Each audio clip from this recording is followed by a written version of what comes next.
west of the river, Mississippi mud running in my veins. And on the road is where I found freedom, and hotel rooms is where I found peace. I spent my whole life running from Iowa.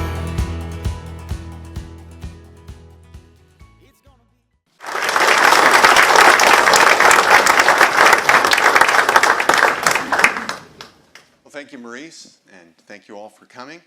And Don, thank you for coming all the way up from Kerrville. Well, glad to be here. Don and I go back a long ways. A long way. Yeah, it's more than 28 years. 100 years and 100 pounds ago. Something for me, so. like that, yes. So we're here to talk tonight about John Gray's. Before we do that, though, Don, why don't you tell us more about what you do? What exactly does the Texas Center do? What would you say you do here? Yeah, at the Texas Center. So I started the Texas Center in 2020, right at the height of COVID. And I was charged by the university down there, Schreiner University in Kerrville, to help them live into the promise of being an intentionally Texan university. The idea was that there's a lot of universities that'll teach you how to be a citizen of the world. But Texas is coming on strong. It's about to be the largest state in the union. It's going to be the most important politically, economically, fill in the blank. Everybody's moving here. We're adding 1,400 people a day to the state of Texas. And Schreiner said, somebody's got to run this place. So why don't we train them? And they hauled me down there and said, we want you to help us do that. And I said, well, what's my job description? I said, well, we were hoping you'd write it. And I said, well, what's my business plan? They said, well, as long as you're writing, write that too. And so that's too good a gig to pass up. And so what I've decided that we needed to do is be in the cultural sustainability business. Because if everybody's moving here, they're not coming in with Coach Pringle's 7th grade Texas history class under their belt. That's true. So they don't know what they're reading into. They don't know what they're inheriting. And one of the things that struck me is a conversation I had in Austin with some techies that had moved all their businesses here from Cali and Oregon and places like that. They said, look, we love Texas for the following 3 reasons. First of all, you can go to church here and nobody gives you the side eye. Mm-hmm. In California they would. Yeah. And you can go to your kid's basketball game and your boss isn't going to bust on you for leaving the office. And so we like the faith, we like the family, and we like the pro-business freedom atmosphere here.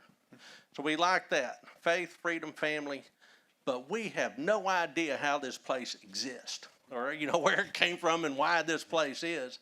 So they asked me if I could build a newcomer's guide to Texas. And I said, sure. Actually, the first thing they asked me was, can you open a college of elocution? Oh. We want our children to sound like you. And I said, I don't know. Yeah. You may worry about that. I mean, you got to go to Eagle Pass to start that journey because that's where this started. Okay. And so we're in the cultural sustainability business. So then the question comes in, where's culture come from? Mm-hmm. And the squeeze chute where culture comes from is essentially that K through 12 space. Now, you know as well as I do, culture starts at the mother's knee. Mm-hmm. The hand that rocks the cradle rules the world. That's true. But then you hand these kids off to teachers and coaches who then take that process further for the next number of years. And what we're looking at there is how do we provide those teachers and coaches good material so that culture gets transmitted. Mm-hmm. All right, so all that to say this, what exactly is your deliverable? Next May, that's next month. Next week, we are,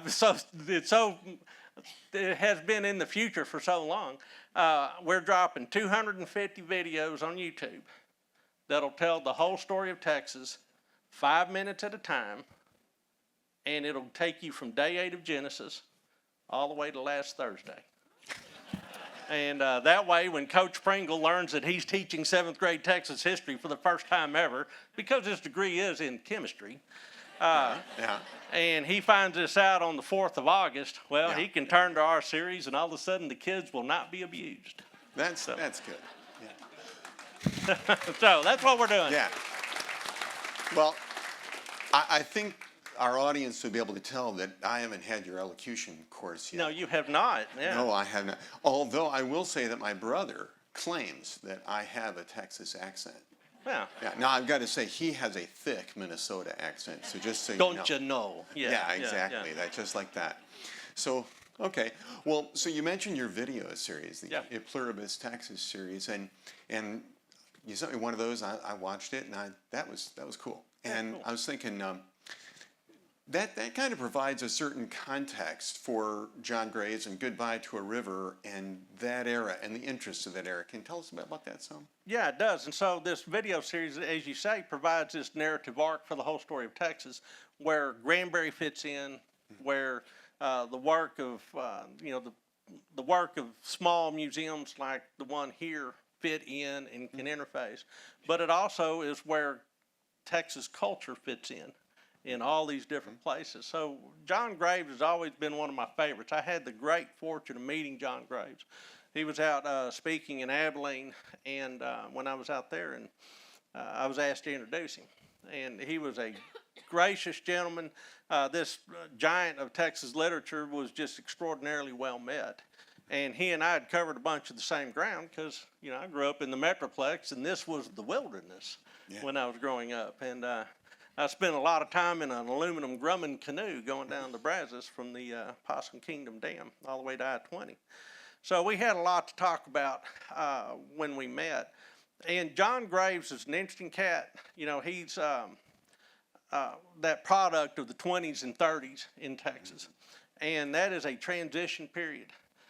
Texas is changing. One of the things that people don't realize is there hadn't always been freeways and railroads crisscrossing the state, and that geography changes the way you interact with your state and your perception of your home. And John Graves grew up at a time when that was changing. The generation before him, it was barbed wire.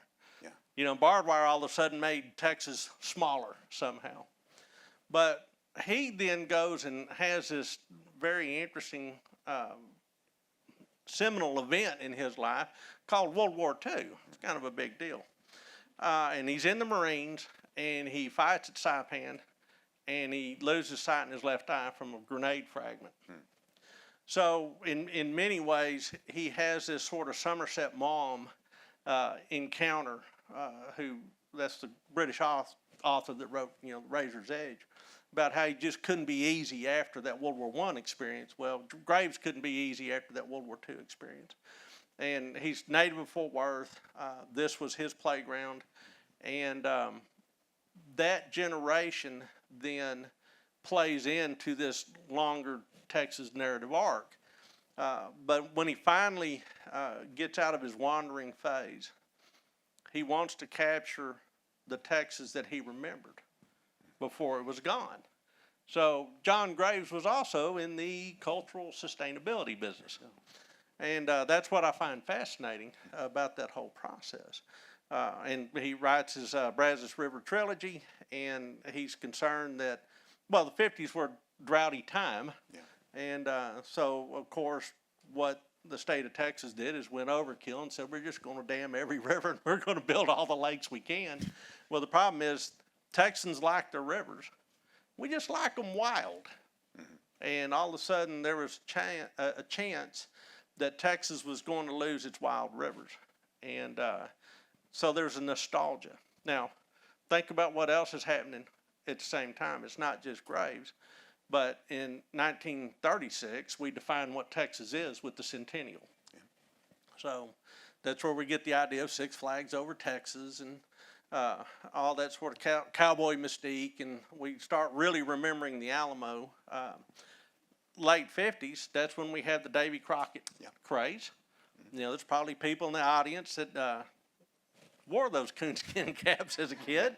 And then, John Wayne's The Alamo kicks in 1960. Old Yeller is kicking around in there too, which I still think is the finest movie ever made about Texas. I don't care, fight me over that. But so there is this sort of nostalgia in Texas, but there's also a nostalgia across the entire country. Because in the old days, if you were going to get into a global scrap, it was going to involve a boat in 1957, it no longer involved boats, and that war could come to your neighborhood. And so there was this loss of innocence after World War II, and so America craved something that was a little more clear-cut and heroic. That led to kind of that Alamo vibe in 1960, John Wayne, et cetera. But Texas was providing that look back, not just for Texas, but for the whole country, which I find pretty fascinating. Yeah. You know, I remember in 7th grade in Ohio, we read Old Yeller. You bet. Yeah. Nothing like that happened in Ohio. Well, I'm sure it did, but you know, one of the things that I find fascinating as I've taken this Texas journey is that, you know, every state in this country used to teach their own state history. Yeah. And one by one, they just all kind of blinked out. And they, you know, adopted these flags that were just big blue rectangles with people on them that nobody can really tell what they're doing there or why they're there. But they all look alike. And there was this sort of trend towards being the same, if they could. But my gosh, I spent a lot of time on that Northwest Ohio frontier, you know, Wabash frontier, all that sort of 1790 stuff. Man, I kicked around all those big stockade forts. I loved it. Oh, yeah. And I'm going, why don't I know all this stuff? How come it just never made the headlines? Didn't as much. Yeah, it just didn't. Texas caught on. Well, okay, so you went down the Brazos River. You did a canoe trip on the Brazos River. Was that inspired by John Graves? Were you like going to do what he did, or just out having a good time? It was actually, I was in Scouts, and we had a canoeing merit badge, and the instructor for the canoeing merit badge, you know, went over to Worth Ranch up there in Palo Pinto County, and the instructor had this really cool booklet of USGS maps that was interspersed with passages from Goodbye to a River. And so you could see it geographically, and then you could see the description of it. And I was like, all right, well, what's the source book of this? Historian, you know, future historian. I want to see the footnote on that. And so that inspired me to replicate the trip. And so that's what I actually had in my biscuit oven, otherwise known as a Grumman aluminum canoe, you know, just a floating biscuit oven. It would roast you to a nice golden brown, I assure you. But that's what I had, you know, floating around in the boat with me as we were going down the river, and it was fascinating. I mean, every bend, you know, every creek mouth, and the names that were upon the land told a story. And that's exactly what Graves had done. Is, you know, Keachai Creek is named for something called a Keachai. What is that? You know, what's an Ione? What's an Anadarko? What is, why is it Mitchell Bend? And why is it Pollard Bend? And the Immigrant Bend? And everything has a story. You know, in my universe, the entire surface of the earth is a museum. Every square inch. You just got to go find the story about it. And so hearing those stories, reading those stories, made that landscape just come to life in a way that's just tough to replicate as you're zipping by on the freeway, as you're flying over. And so that was a very formative part of my growing up years. I mean, I was a teenager, and that was a big adventure to get on those canoes and pack everything in, pack everything out, and be on that water for a week or so.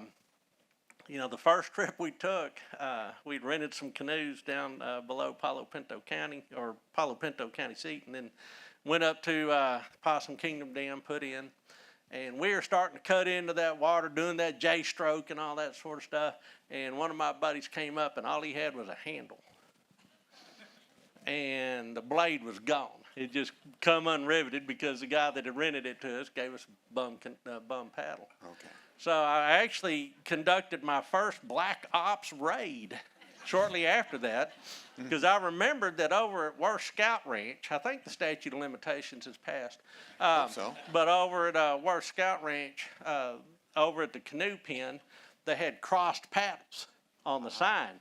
So we went up there and liberated one of those paddles so we could continue our journey. Because I can assure you that a Grumman canoe loaded up with sea rations, that's a big, heavy crate, by the way, bought over at Omaha's Army Surplus in Fort Worth, that if you've only got one paddler on that and the water's low, your life is miserable. That's going to be hard. So we liberated that paddle from Worth Ranch, and I think I may still have it in case they want it back. But anyhow. Well, we'll let, if they call, we'll let them know. Where Yeah, I was about to say, and this has been video, so confession's good for the soul. Yeah. Thank you, BSA. Yeah.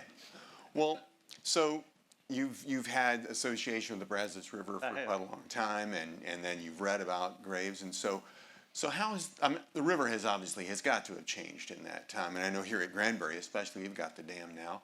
So, but what's your impressions of how has the river changed over the years? I'd say the number one blight on the Brazos River that occurred to me was jet skis. Oh yeah. I mean that's kind of full stop, jet skis. Four square against them on the river, and I remember we were pushing hard on the canoes going down the river one time, and this was about trip number 5 or 6, and a couple of dudes came up on jet skis from Possum Kingdom, and they're loud, they're obnoxious, and they're not very courteous. Yeah. And right.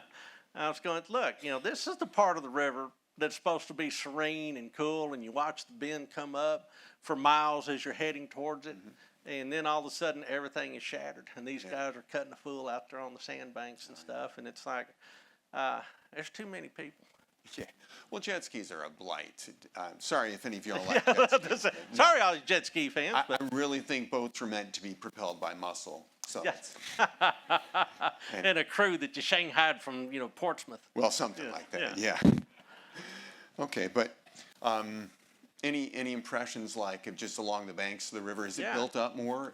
I guess it's got to be. And it's more's been fenced, and people have moved out there and have hobby ranches now. In the old days, they had real live working ranches, and so there was always some way to weasel your way through the fence back in the old days. Okay. My gosh, fencing technology's gotten a lot better. And so that was a little bit of a change. In the old days, we understood that if you camped up to the first bank, you were safe. And that's actually public access. And so we had a couple of keen campsites that we liked. One that we called Camp Luxury. It was so great. It was at the mouth of a creek over here, had a meadow over here, a nice patch of woods behind us, deep swimming hole right there in front of it. Man, we loved getting to Camp Luxury, but now, I think it's completely inaccessible. I think too many other people started camping there. Yeah. But one that's just above I-20, or actually above that 180 bridge, is it was kind of on the side of a cliff. Oh. So it was kind of a chore to get up there. So we called it Camp Precipice. Because we're very conventional on our naming pattern. Imaginative. And so I threw my tent up, and we all strung hammocks, and we're having a great time on the river. And I'm laying in that tent, and we were all just bushed. And I felt something wiggling underneath me. Uh-oh. And we were camped in some cedars.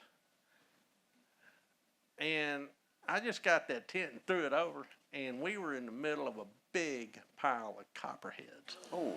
And one of my buddies was slung in his hammock, and he had a copperhead about that far below his bow hiney.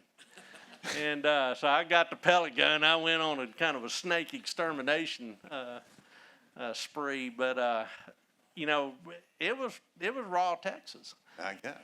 That was the real deal, and snakes were part of it, and wildlife was part of it, and gar that would come in and slap your paddle. You'd be digging in, and all of a sudden you'd hit a gar and kind of jar it around. I would. And, it was great fun. Yeah.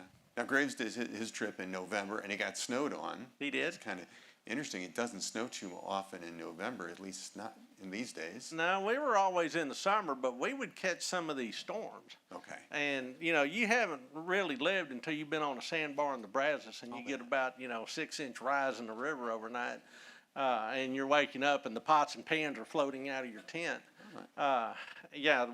We weathered some pretty ferocious storms out there on the river. But the cool thing about it is you are in it. This is not something you're viewing online. This is not a screen. You have all your senses involved. Yeah. For good or ill. You know, you're sunburned and now you're drenched and everything's wet and nasty and you're going, I am now part of a human continuum. Yeah. Because I guarantee you 100 years ago, there was some other guy on that sandbar, or one very similar, that was having to stretch out all of his clothes and dry it out too after a surprise thunderstorm. So, Well, there's a lot to be said. Of course, you were right there in the copperhead nest too. well, yeah, I'm sure that happened as well. Yeah. In fact, the first chicken that ever went to Abilene actually crossed over there between, well, just short of Mineral Wells. And I know the types of chickens that they were carrying because I have an account of the people that crossed the Brazos right there where I've camped before. And they had a Silky and a Rhode Island Red. And the Rhode Island Red made it, but the Silky kept sticking her head through the bars of the cage. And a skunk came by overnight and bit her head off. So, first chicken in Abilene, Rhode Island Red. I have a footnote for that. That's what we historians do. Well, I always wanted to know what the first chicken in Well, Abilene was there.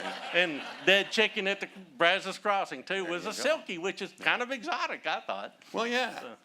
Well, speaking of exotic and getting now more into Graves' book, you know, Sure. a topic, well, it's not that we haven't been in it already, but a topic that Graves keeps coming back to, and he almost kind of apologizes for, you know, talking about the people again. The Comanche, who referred to them in themselves in their own language as the people. The Numina. Yeah. And so Graves has just some stories in that book that are downright hair-raising, if I can Or use- hair lifting, Right, hair lifting, yeah, it turns out. in a bad way. Yeah. So, and it currently that frequent and unpleasant to visitors here to the Brazos Valley, and was this only in the Brazos Valley, or was this all over Texas or in other places? And what was the era of this? So give us some context on the Comanche problem. Wow, that's a big one. So, Comanches were invented in 1705. So let's start with that. Okay. Forever I have had students come up and they'll be holding some sort of worked flint lithic, saying, hey, I found this, you know, at such and such location where the Comanches used to hang out. Is this a Comanche point? And it's worked flint. And I said, that is absolutely not a Comanche point. By the time the Comanches were invented, they're through knapping flint. They're using steel. And I say invented because the first Comanche is identified in 1705 at the Taos Trade Fair. And, you know, the thing about Indians in American history is that they didn't get to name themselves. Most Indian tribes had a name for themselves that was called the real humans, which is kind of racist. You know, we're real humans, so what's that make you? Y'all are fake humans. And so, but it was very race-centric, and as you can imagine, living that close to oblivion at any given time, you were kind of proud of who you were, and you had to keep it all, you know, close. So the Comanche show up. These guys are actually Shoshones that have gone off to deer camp and just never went home. And they had found horses, and horses made a pretty good weapons platform, and they were able to subsist on buffalo and larger game. And so they didn't have to go back up in the mountains, live in a cave, and eat fish anymore. They could actually go out on the Great Plains. They made an arrangement with the Utes, go into Taos, and the Spanish are always counting noses at the Taos Trade Fair to figure out who the good witches and the bad witches are. And they notice this new bunch. So they go over to the Utes and say, all right, who are these guys? And they say, oh, man, they made this little sign. They're snakes. And they're the ones who always want to fight us all the time. And that translates in from Ute as Comanche. And so that's how they get named. So they're actually Shoshones that kind of, you know, do their own thing, branch off, because culturally they adopt new technologies, horses, bows, etc., that allow them to do that. So from there they start spreading out. They drive the Apaches ahead of them. And there's this big period of conflict from 1705 to about 1780 in which they just scour this country of Apaches. This used to be Apache country. And these guys were buying large pedestrian Apaches, and they're walking from water hole to water hole, and they're not exactly thriving, but they're not dying. But when the Comanche showed up, better armed, more numerous, better fed, they scattered the Apaches, the Lipan, Lipan. That is one branch of the Apaches that don't quit running until they get to Coahuila. And Chiricahuas and the rest of them head further out west. So then these guys become the de facto lords of the South Plains, to borrow a phrase, but what they create is in fact an empire. There's S.E. Gwynn wrote that book, Empire of the Summer Moon. Right. My anthropologist friends say, oh, don't call it an empire. That has all sorts of social, whatever is an empire.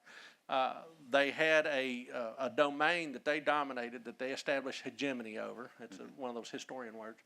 That goes from the Arkansas River all the way down to really the Rio Grande and in beyond. I mean, they would summer over in the Bolson de Mapimi, which is that country between Chihuahua City and places like Monterey and Saltillo. So, I mean, they were heading down into northern Mexico, and that was their grocery store. They were running horses and beef cattle out of Mexico, as well as captives. Yeah. You know, it's estimated by 1870 that 40% of the Comanche Nation was born in Mexico. So they were really, really effective child traffickers. Wow. Back before we had that phrase. Before it was a thing. Yeah, and the reason being is because their population was brittle to casualties. Every dead warrior left 6 hungry people back at the lodge. And so they had to increase their numbers, keep their numbers renewed, because fertility rates were low, because of things like nutrition, and also they didn't wean their children for several years. And so, it's kind of a mobile food pantry if you can keep them, at the breast. And so they just had kids about once every 6 years, and that's unsustainable unless you bring in other populations. And so they had that reputation as being pretty doggone fierce, pretty doggone cliquish and clannish. But it's interesting, they also cultivated the Indians that lived up and down in this region, the Wichitas, and their cousins, the Caddos, a little further east. And they also cultivated the Pueblos on the western side of this Comancheria, as it became known. And the reason being is that the Comanches were long on the protein trade, but they were short on the carbohydrate trade. All right. And anybody that's gone straight keto knows that after a while you go slightly crazy. And so that's actually called rabbit famine. And it's a phenomenon when settlers would eat nothing but rabbits for a long period of time. They'd get the shakes and the tremors and things like that. So the Comanches figured that out. Chief Redneck, he's getting a little wobbly in the saddle. We'd better get him a pumpkin or some corn pretty quick. And so you'd have to go to where the pumpkins and corns are being grown. That's up and down these river valleys, and also in the valley of the Rio Grande and the Pecos. Yeah. So these guys are pretty sophisticated. And what they also figured out pretty quickly was that if you bred better horses, you had better weapons platforms. So they became some of the best horse breeders that this country's ever seen. And to the point that they would find out when blooded mares were being imported to places like, Houston.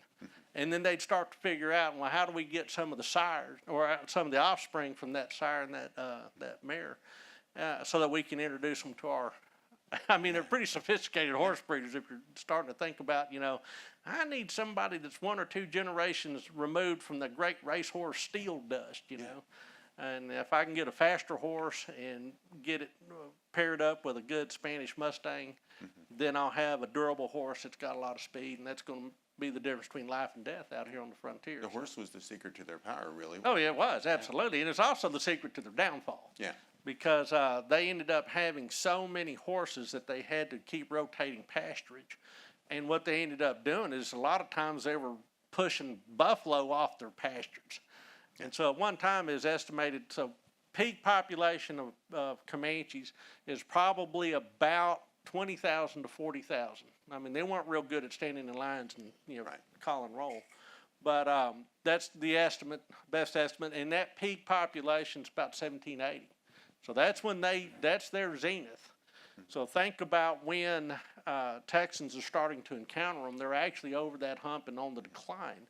So imagine what they must have been like if you were an Apache in 1780 running from them. But they were out there trafficking in buffalo, capturing horses. Their horses that they're stealing from Chihuahua are dragging a plow in Ohio. And that's the extent of their trade network. These guys are sharp. So they're also stealing kids not only to renew their population, but young boys become herdsmen. And they can tend the horses. And the young girls end up becoming concubines, wood carriers, water carriers. So it's a sophisticated system, to be sure. And it's ultimately too many horses, not enough buffalo helps that decline. Yeah. Well, the their lack of people and their need to increase their population to get more people, trafficking. Yeah. I mean, when you say that you say, oh man, these guys are enslavers and child traffickers.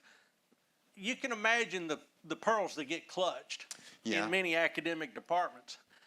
You say, they're child traffickers. Now they're the indigenous peoples of the Americas. Well, they're still stealing kids from Mexico. So, it sounds like they're trafficking something.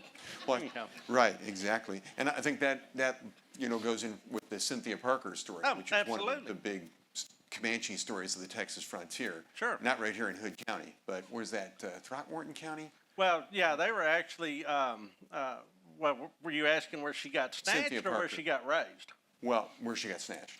So she gets snatched down the Guadalupe. Oh, okay. And so they're way down south. That's, where Matilda Lockhart gets picked up, Rachel Plummer. I mean, there's an entire literature that's just Indian captivity stories. Now, that's the first indigenous American literature ever is Indian captivity stories, but then it's also kind of one of the first indigenous Texas literatures is stories of these captives. And so they're snatched over there, but they're raised here. So Cynthia Ann Parker probably knew exactly where Comanche Peak was. Okay. Because Comanche Peak was part of a system of signal peaks that went all the way to the Panhandle. And essentially these guys had a primitive semaphore system that they knew exactly what the landmarks were and how to get from point A to point B. The world's leading expert on this is a guy named Dan Jello who lives down in Bandera. And he's got a geography of Comancheria, which is just remarkable. It's very, very sophisticated. So Cynthia Ann Parker might have been an early resident of Granbury. How about that? You never know. Yeah. And then with the Comanches, I'm thinking of their horses, both their strength and their downfall, now this is, of course, real late in Comanche history, but Battle of Paladero Canyon. Sure. That was, of course, Graves didn't write about that, but that's kind of the Comanches come to grief there. Well, there's kind of a double hump peak with the Comanche story. So they're really at their peak in the 1780s. They're still going strong in the 1830s. There's a book I would recommend called War of a Thousand Deserts. Yeah. Do you know that book? Oh, yeah. It's on my shelf in my office. Yeah. Great book. And this guy makes the argument that part of the reason that Mexico shows so poorly in the Texas Revolution and then the later Mexican Wars because they're too busy having to fight Comanches. Yeah. And the frontier is actually weakened during that time period. So when the United States annexes Texas, or Texas annexes the United States, depends on your perspective, there's now a new Indian policy that kicks in, and the Comanches, because of Article 11 of the Treaty of Guadalupe Hidalgo, can no longer go into Mexico and steal stuff. And so there's a cultural decline in the 1840s and 50s. Plus, there's a new chain of forts that pop up from Fort Belknap up north and west of here, all the way down to Fort. It's Fort over near Whitney. I want to say Graham, but that doesn't sound right. Maybe it is Graham. And then all the way down to Fort Martin Scott, and then over towards Fort Duncan in Eagle Pass. And so now there's actually a cordon that the Comanches can't go by. And they just go into kind of a tailspin. And the new idea is, well, let's contain them. And then there's a Comanche reservation over in Throckmorton County with Camp Cooper as the headquarters. And, you know, if you're a Comanche in the 1850s, you got a serious liminal event in your life. You can continue to live free and listen to your children cry every winter because they're hungry. Or you can take that government handout and live on the frontier. Then your kids don't cry. And that causes cultural splits.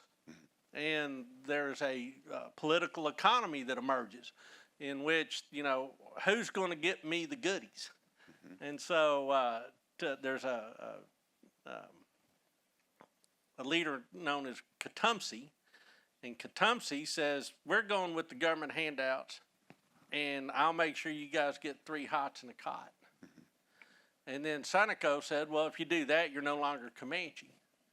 And I'm going to lead them out to the Paladura Canyon. So 1850s is a disaster for the Comanches. Then cholera hits them, then typhus hits them, and their numbers just dwindle down to the low thousands. I mean, they're just a wisp of what they used to be. During the American Civil War, they make a comeback. Rains come back, buffalo come back, there's not as much pressure on them. And so you have a second phase that is a Civil War and post-Civil War phase that really brings them to this doorstep here. And the reason being is that they've then been put on a reservation in southwest Oklahoma. Well, if you go to Lawton, Oklahoma, and you shoot an arrow straight south, what you end up with is here. So that's that second sort of move down. No, we're on the Comanches and Texas and the Texas frontier. So I'm thinking 1861, Texas secedes, and in the secession declaration, the Texas secession declaration, they give the things they're unhappy about why they're seceding. And they say, well, the United States government has not been protecting us from the Comanches. Correct. And so they're letting the Comanches get us just because they're a bunch of terrible Yankees and abolitionists or something like that.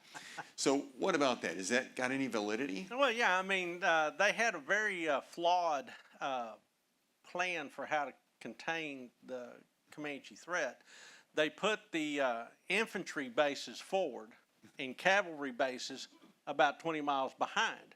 So your line of forts is actually staggered, and the foot soldiers are actually on the cutting edge. Well, scissor, paper, rock, you know, mounted Comanche beats a guy on foot. You're just never going to catch them. And the idea was to let them get past that infantry cordon and then get pursued by the cavalry back to an infantry trap.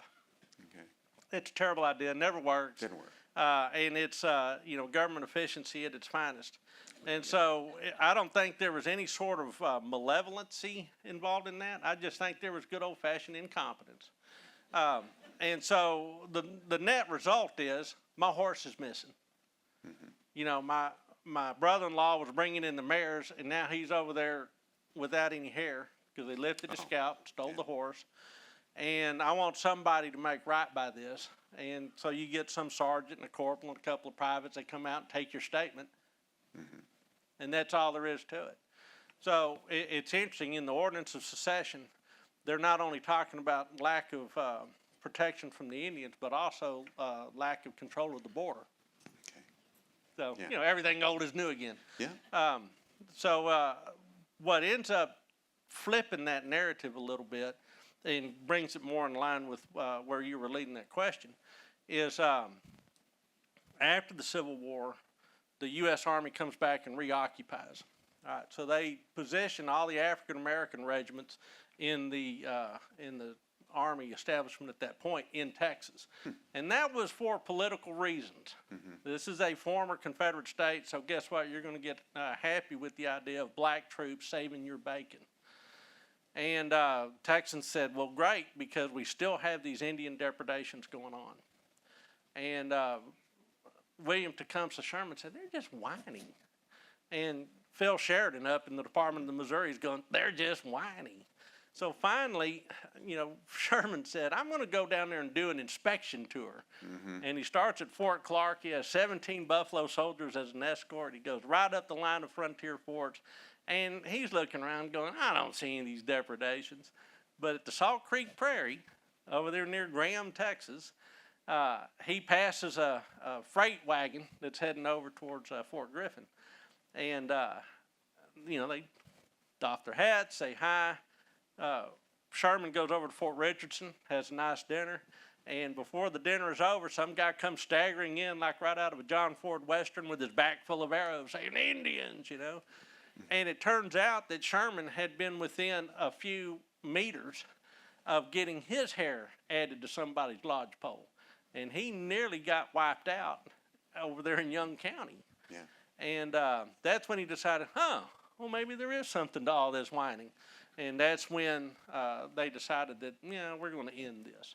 And what they decided was going on was the Indians were using the reservation up in southwest Oklahoma as a safe zone. And that's where all the UN shipments were coming to feed all the refugees and stuff. And they'd get fattened up and then come down there and steal stuff. Sorry, I went all modern on that, but you get the idea. They had a safe haven and used it to their advantage. And so that's when government policy said, all right, enough of this. Yeah. And the campaigns finally made it to where they could no longer live free and independent on the Great Plains. Yeah, okay. Now, in Goodbye to a River, Graves has number of these specific stories about the chief with the cramped colic at Ward Mountain. He gets got shot with a shotgun, and the terrible story of the Sherman family and all these. So, like you were saying before, we're historians, so we're always wondering, where's the footnote? Where's the source? And of course, that's one problem with Goodbye to a River. I mean, it's a great book, but it doesn't have footnotes. It's spoken like a historian. Yeah, not a folklorist. Exactly. But what are his sources for these stories? J.C. Connell's West Texas Indian Frontier is a big one, and it's, I'm pretty sure, I don't know. I mean, we didn't have that conversation before we passed. But there's a 2-volume set of books. It's extraordinarily rare. And it's Connell's West Texas Indian Frontier. It was printed on a printing press at the Palo Pinto, and then the second volume was at the Jacksboro newspaper. And this guy went just like the local historians here and captured stories. And so this is 1932 to 1938 when these 2 volumes came out. And he went to all the old timers and got them to tell him the stories. And set that type and cranked out these books. I think there was only about 800 of them that were ever printed. So they're extraordinarily rare. If you find them in good condition, they'll probably set you back about $8,000 each. And if you can find 2 copies, the first and second volume together, that is, that's a unicorn there. So jump all over it. But that sort of stuff was part of the atmosphere that Graves has grown up in. It's, it's the old scene of the Whittle and Spit Club down at the courthouse square. The old timers are sitting there on the bench and they start swapping yarns and they're whittling and spitting and telling stories. And anybody that's paying attention is going, wait a second, this is really valuable stuff. This is, culture that's being transmitted. And that's part of it. Will Barger's probably another source. He's the generation before Connell. Will Barger's Indian Depredations in Texas. But the idea that somebody was chronicling this conflict would have absolutely been part of what Graves packed away inside his noodle growing up. That was the Marvel universe for him, We didn't have to make up superheroes and like we do now. He had superheroes. And it was that guy with the long beard that sat on that bench and was always whittling on a wooden dog and would tell stories about his grandpap Right. Being down here at Fort Spunky with, the Bernard brothers and Juana Gavassos and, all that sort of Yeah. stuff. Well, I think Graves sometimes he'd refer to them as the old ones. The old ones, yes. Yeah. Why did the old ones let the Indians surprise them? Well, they were busy working their farm. Yeah, absolutely. They're paying their mortgage. Yeah. Right, So, exactly. Well, pretty soon we're going to want to go to some questions from the audience. Before we do, though, I had one other thing I wanted to ask you about change, and especially here in Hood County, because as Graves is talking about, he's canoeing through Hood County. I think he gets into Hood County anyway. Sure. And he talks about he starts seeing more live oaks. He calls them the blessed live oaks. Yeah. And he starts seeing more cedars, and he calls them the unblessed cedars. And because we know what he thought about them. Yeah. But I wondered, when the Comanches were riding around this country, and maybe when the Cowboys were here in the Chisholm Trail, not right through here, but somewhere down the close enough. Brazos. Yeah, we'll claim. We'll claim, right. In those days, were there live oaks and cedars here? And if not, why not? And when did they come and why? Oh, they did. I mean, this is the cross timbers. So this is western cross timbers, and this has always been a geographical phenomena. Okay. And it's not good Comanche country because you can't pasture here. Okay. So this is flyover country for those guys. Abilene, Amarillo, that's Comanche heartland there. Actually, the big gathering point where the Comanches would gather every year before they'd head into Mexico was Big Spring. Okay. So Big Spring was actually the ground zero for, if you wanted to see all the Comanches all at once, you went to Big Spring. So this is really on the periphery of Comancheria. But remember, we had a big drought in the 50s, and these ash junipers have a much, much better water usage strategy than just about any other tree besides the mesquite. Because, mesquite's taproot goes to China. Yeah. I mean, you'll never get that taproot out. But the ash junipers are right behind it. And because of the way the foliage spreads out, they just are big water hogs. So they end up crowding everything else out. So that's why he's talking about the unblessed cedars. Yeah.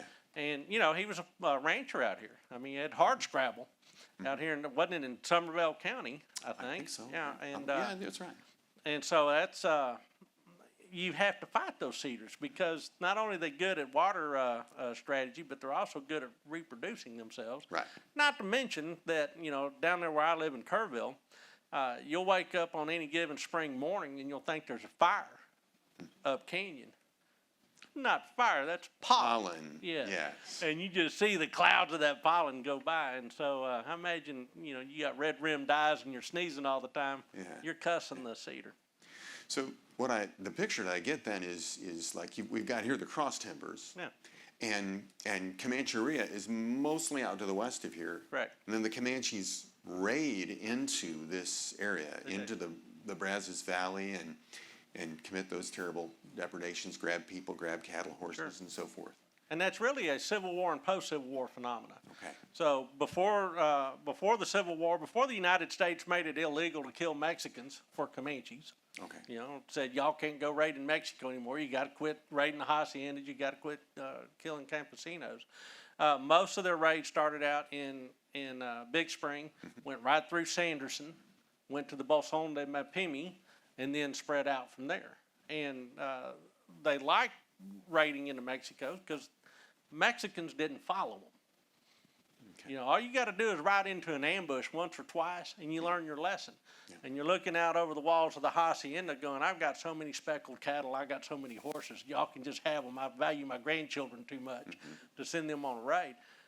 The Americans that came to Texas were all so poor that the loss of their horse was just going to set them back more than they could bear. So the Comanches referred to the American settlers in Texas as the ones who always follow us home. So they didn't want to tangle with them if they could. Yeah. So after the Civil War, Treaty of Medicine Lodge Creek up in Kansas puts them down around Lawton in the Wichita Mountains. This is straight south. Okay. So they're still just pointing their pony south. Just now it's no longer south of Big Spring, it's south of Lawton. Okay. So interesting. Yeah. Okay.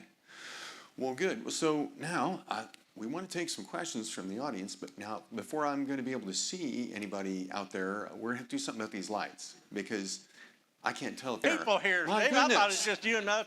Wow. Yeah.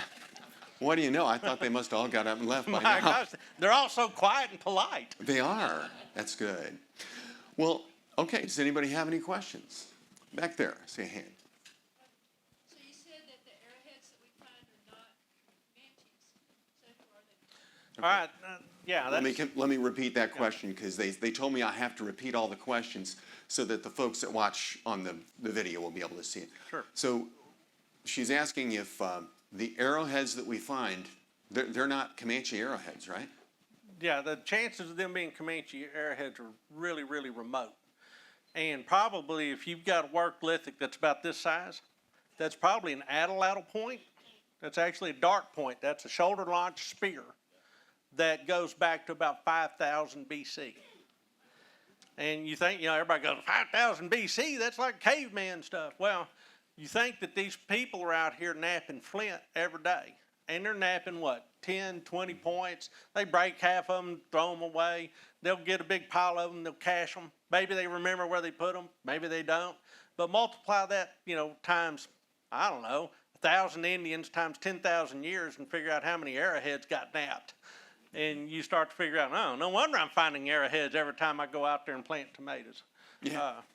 And especially if you've got a creek that pulls into the river, if you've got some sort of junction of waterways, that was a favorite spot. And if there's any elevation, those guys just sit up there on that bluff napping flint and watching to see if bad guys were coming, game were coming, friends were coming. And those stone lithics that you find out here are a lot older than you think. So. Okay. Another question. Now, the big score is when you find all the metal-tipped arrowheads because they rust and deteriorate, right? So a buddy of mine was working out at Fort Chadbourne, which is near Bront, which is near Abilene. Between Abilene and Oblivion is Fort Chadbourne. And he was grubbing up an old mesquite stump, popped up the root ball, and out came a cake can. I mean, like for just a big tin can with a slot in top of it. Knocked the top off of that, and it was loaded up with about 80 steel arrowheads. And those arrowheads were all made out of bands off of a barrel, just barrel hoops, and just get a cold chisel, hit it on the diagonal, and you can make a whole bunch of points just off of that one band. And that's really what those guys were using.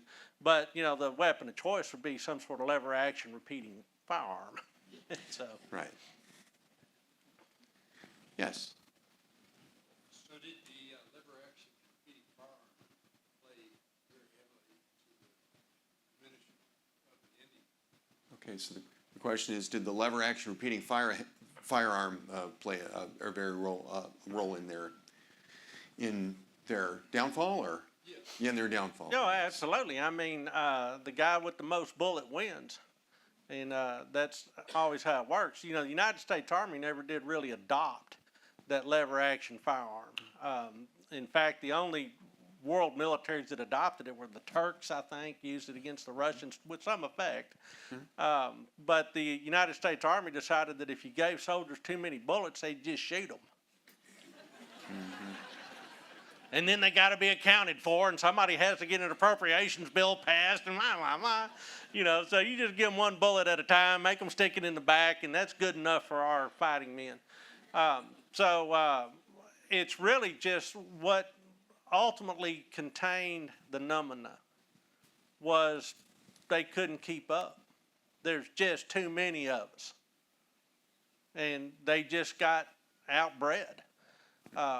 When they did a census in Texas at the time of annexation, there was an estimated probably 40,000 white inhabitants, probably 5,000 enslaved people, probably another 5,000 who had their ethnic origins south of the Rio Grande but were native Texans, Tejanos.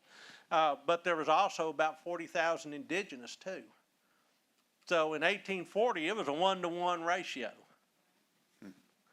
But then when you get to 1870, you've got about 2 million living here, and the Comanches are down to about 1,800. So that just happens. I mean, that's just the nature of this great human experience. And firearms help. Well, yeah.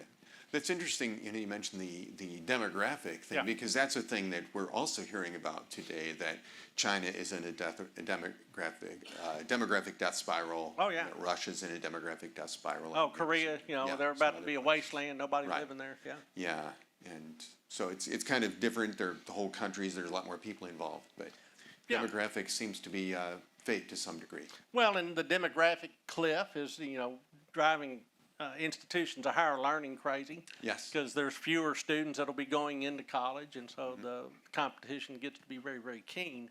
But people forget that, there are numbers and there are just waves of migration that is all part of the human story. And the Comanches had their day. I had a chance to visit with some of these guys at a conference over at UTA many, many years ago. And the thing that I came away with after speaking to some of these superannuated Comanches was that, we had it good for a while. And then we just kind of ran out of time. And I said, well, what was your belief system about? I said, well, God created the world and then put us in charge for a while. No. And then I said, well, what about going to Mexico and stealing kids? And he said, oh, man, my granddad used to do that all the time. I said, really? Well, why did he do that? And he says, because he said Mexicans made great Indians. Okay. And so there was this real matter-of-fact practicality to it. I was like, oh, well, you don't say. Let's go get a hamburger. Yeah. So then I was with this other Comanche out at Paint Rock, and it was during the winter solstice. I mean, you want to see the crazies turn out, go to Paint Rock for the winter solstice. There's people doing Tai Chi, and there's people putting spirit bundles in trees, and these are all people from Austin. Well, And yeah. so, I'm watching all that, and I'm standing next to this guy who's this guy looks like he's right out of Central Casting for a Comanche. And he's from Lawton, and he's come down to see what it's all about. And his, wife was saying, you need to come down and see where our ancestral people used to hang out. And so we're watching the sun go across this great cliff of pictographs, and it's almost like an indigenous PowerPoint as it plays out, This guy's riding here, he's killing a buffalo there, he's going to heaven here. It's really cool, worth seeing. And so I'm looking at this guy, and he's just stone-faced. I said, well, are you Comanche? He said, yeah. I said, you from up around Lawton? Yeah. So what do you make of all this? He goes, how the heck would I know? I'm a football coach.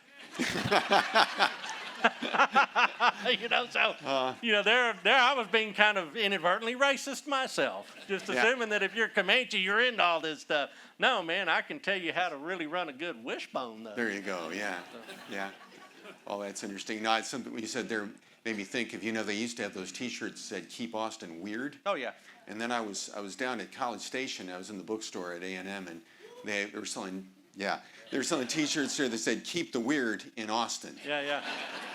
That's true. I have a chance to go to Austin on a routine basis these days, and Yes. yeah, they're succeeding. Okay. Well, yeah. They're true to mission. All right. Any other questions? Right here. You spoke about the conflict between the Comanches and the settlers. In the book, the conflict between the Mitchells and the Truetts Yep. get a little attention. Can you talk to feuds on the frontier at all? Yeah, after the Civil War, too. So you're going to repeat the question? Oh, yeah. Okay. So the question is, the book alludes to the Mitchell-Truett feud, and can you talk some about feuds on the frontier? Yeah, after the Civil War is the great age of really good feuds in Texas. Taylor-Sutton feud is probably the most famous, but there's a lot of smaller feuds. The Hoodoo War down in Mason County, and my gosh, before the Civil War, there was the Regulator-Moderator War in deep East Texas. So Texans have always been really good at feuding with each other. I mean, that is absolutely nothing new. It's part of our DNA. It's part of what makes us Texans. And that particular feud actually had to do about land ownership and how much has been paid on a debt. And so it's always about something like that. And when when you're close to the margin, survival is being impacted by somebody else's taking advantage of you, it leads to bad feelings. And most of these are not, pull out your gun at high noon on the streets of the city, although that did occur on occasion. A bunch of it is crime of passion right then and there that then leads to kind of a spiraling out of control of that. So, yeah, every county has its feud story. Every county. And I can tell you in my new role down at the Texas Center, Texas is a really, really big place. There is no fooling. 254 counties in this state. And every last one of them has a feud story like that. And it's always about land and people thinking that you've done them dirty. And they try to get even. So. Okay. I think we got time for maybe one more question. So there's a hand over here. Yeah. Well, there's several of you. We'll take all three of your questions there, okay? We can do it. Mine was an immigrant question. I'm an immigrant myself. But in the 1840s, there was still a great number of Europeans coming because of the upheaval in Germany at the time. And Sure. Fredericksburg and Braunfels were settled by the Germans from Hesse and so forth. But with all the Indian problems, why were they still coming? Okay. How did they get here? I know they had a treaty with the Comanche, but Yeah, the Moistbach Treaty, yeah. Okay. Well, just to make sure everybody heard the question, there were many immigrants coming to Texas, Germans coming to places like New Braunfels and Fredericksburg, and in the 1840s and around there. And yet, with all those problems with the Comanche, with the Indians, why would they keep coming if there was that danger? Why would anybody come to Texas? Let's start there. 10,000 BC, there's no water. You're having to, wander across this wilderness. I mean, Texas has been a tough sell, very tough sell for a very long time. It's just now that we've gotten hot and cute, And so it's always been a tough sell, but that tells you what's going on in Germany at that time period, if they would go ahead and roll the dice. Because, that's the great age of the 48ers, the big, just huge revolutions going on in Germany and France and Italy, Austria, Poland, pick a spot. Yep. And there's a lot of people being shaken loose. The namesake of our university there in Kerrville, Schreiner University, he's Alsatian. And he comes over in 1853 because there's too dadgum many people in Alsace. And people just flooded into Alsace, and they can get top dollar for their ranch in Alsace and turn it into 10x the property in Texas. You know what that's called today? Immigration from California.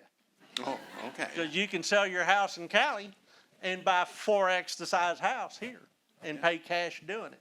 So those same sort of processes are involved, but in the 1840s it was the Comanche threat. And for many Californians, it's the Republican threat. Why would they move here with all these red people around? Actually, that's not the case. I can tell you with good authority that most of them are political refugees from California that just also are bringing in some pretty good bank in their saddlebags. Okay.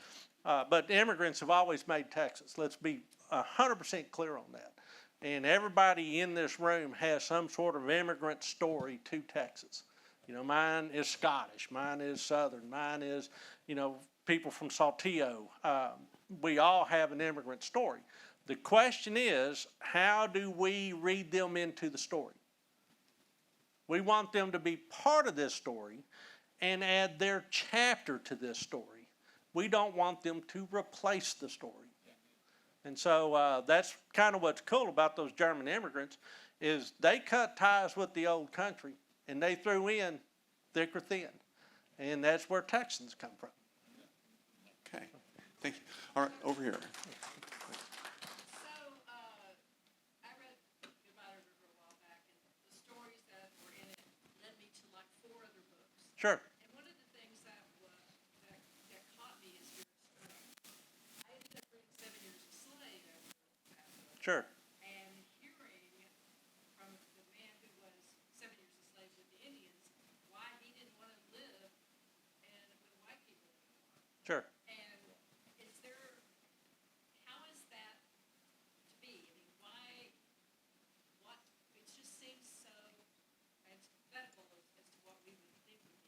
counterintuitive.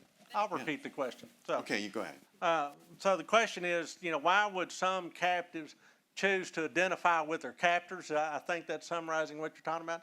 Because if you're a German kid living in Gillespie County, Mason County, you may have been one of 12, okay? And your dad had a chore list every day. And you went out there and you did that chore list. If you didn't do that chore list, you probably got switched. You got stolen, you got through the initiation period in with the Comanches. All of a sudden, your life was fishing and hunting and playing. And you got to play all the time because the women were doing all the hard labor. And so it was a great life if you were a young Comanche man. And so that's why they would do that. I mean, there's several instances where you have these white captives that end up saying, I'd just soon not go back and hang out with civilized society. I mean, you got to wear pants. If you've ever gone for a time without actually having to wear pants, it's pretty liberating, guys. So. I was going to ask you more questions about that canoe trip, but Yeah, I told you I was a bronze Greek god on that floating biscuit oven. Yeah. okay. Well, we've this is a lot of fun, and we're just getting to having the most fun. But what? You have a question over here that you want me to answer? Okay, all right. Comanche Indians, Hood County, Yeah. supposedly the last Comanche raid was in Hood County out by Robertson Creek. Yep. Okay, I'll let you Is repeat that that. a true story, or is that white men impersonating the Comanche? Good question. Yeah, that's a great question. So to repeat the question is, last Comanche raid supposed to be out here west between here and Lipan and the road up to Tin Top. By the time you get to the 1870s, late 1870s, 1880s, you have essentially people that have been impoverished by this process of with the reservation and the collapse of the Comanche freedom. But you also have a bunch of people that are just good old-fashioned banditos. Mm-hmm. And so if you've got somebody who is wearing trade items from the reservation, and you've got a guy that's just kind of a ruffian who's dressed like anybody else in the neighborhood, how do you tell the difference? And then, is it a full-blood Indian? Is it a half-blood Indian? Is this a Comanchero that's, half New Mexican, half Comanche? It's hard to say, but there are roving bands of ruffians, and they could have hidden underneath that identity of Indians. And a lot of times, you claim that the Indians caused the depredations because it's an easier outcome. It's an easier story to tell. In this particular instance, I think you're speaking of is a couple of sisters that are killed. And, for the family to cope with that, it would be easier for them to say, well, these anonymous savages killed them, instead of in the back of their mind thinking, I know exactly who killed them. And they killed them over a bitter divorce or an abandonment story or something like that. There's lots of ways humans develop stories to cope with whatever trauma they're coping with. And so that's always, as a historian, Right. You got to really drill in on that and figure out kind of what could be at play there. Yeah, that was pardon? Oh, but Boston Tea Party. Yeah, Boston Tea right, Party. they were dressed as Indians, maybe not fooling anybody, and maybe I was thinking the thing up on was it Robinson Creek up here in the north of Hood County, where Mrs. McGee Yeah. and Mrs. Bone, or I think Yeah, Bowen, Bone, yeah. they were supposedly killed by Indians who weren't Indians. I think. Well, and then they say, well, they shot bows and arrows and stuff like that. Well, okay. Yeah, well, other people can do that Yeah. too. Yeah. I used to have a blowgun that I shot darts out of. That doesn't make me a native of Papua New Guinea. No. Well, now we are. I think we're at the time that we were told that we needed to stop. We're a little over that time. There's a lot of other questions here. We are going to have a reception afterwards, so you can maybe pump Don for some more information afterwards. We'll I'm turn happy over to talk with Maurice us now, though. as long as y'all got time to do it, because I'm staying over at the Nut House, and so now you know where I am. So, I want to thank everybody for coming. Thank you, gentlemen. yeah, thank y'all.